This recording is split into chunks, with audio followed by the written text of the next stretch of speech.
suis Vincent Ferranet, je suis photographe. Everyday, c'est une série qui présente les portraits de Ava, Léo, Mathias, Jackie, Mati, Mathieu et Raya. Des personnes photographiées, on ne saura rien sinon ce prénom, car pour la majorité d'entre elles, il s'agit d'un prénom choisi. Il y a des personnes que je connaissais avant, d'autres que j'ai rencontrées vraiment pour le projet. Donc c'est une série de photographies de personnes transgenres ou non-binaires, sans classement ni mention, c'était l'intention, qui s'attachent à des façons de vivre son genre, qui dans le cadre, on pourrait dire, de normes ou de conventions sociales et culturelles, échappent au système binaire du féminin et du masculin.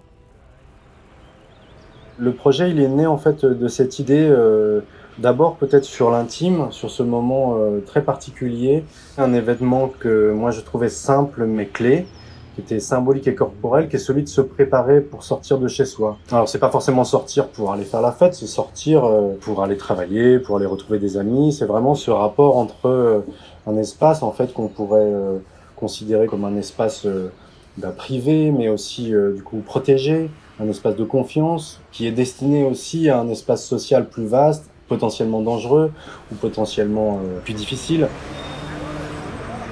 Paradoxalement, ce qu'on fait tous les jours, ce qu'on répète tout le temps, on l'interroge très peu. Donc il y a une réflexion comme ça qui est d'aller voir pour chacun d'entre nous ce qui dans le quotidien peut faire partie d'un rituel, leurs gestes, les corps, le soin qu'on se porte, les codes de beauté interprétés, le choix des vêtements, parce qu'on sait aussi que le vestiaire il peut être chargé d'une dimension genrée très importante.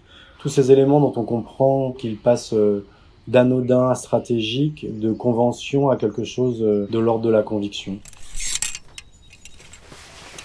Pour moi, l'idée, c'était pas de venir faire quelque chose sur le vif, en fait, même si on peut avoir l'impression d'un réalisme assez cru.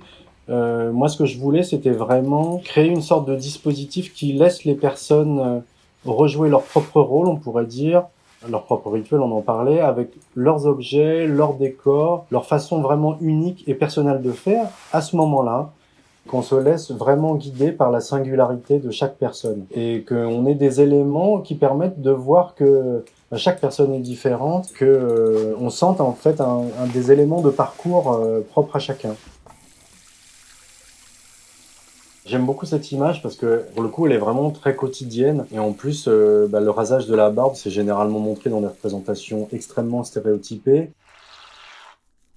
Il n'y a qu'à voir n'importe quelle publicité pour une mousse à raser pour constater que les archétypes du masculin ils sont généralement bien mis en avant.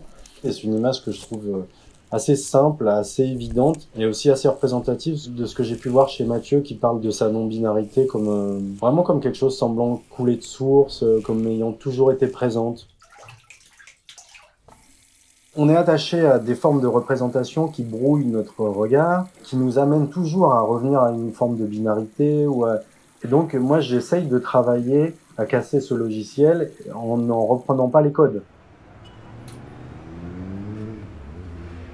Pour moi, de toute façon, dans la série, les décors et les objets peuvent être aussi importants que le portrait. Si je me souviens bien, Ava, à l'époque, elle finissait des études de stylisme et elle avait accroché, un peu comme une installation sur les murs de sa chambre, des photos qui sont probablement destinées à des documents d'état civil. On en distingue deux découpés. Il y a cette espèce de rapport à ce que c'est que l'identité conforme, comme elle est véhiculée socialement, comme elle est imposée par les documents d'identité aujourd'hui en France. Je trouvais que c'était aussi un élément comme ça qui pourrait passer de façon anodine ou être présente sur un peu n'importe quel mur de chez soi, mais du coup en s'en rapprochant on comprend toute son importance ici.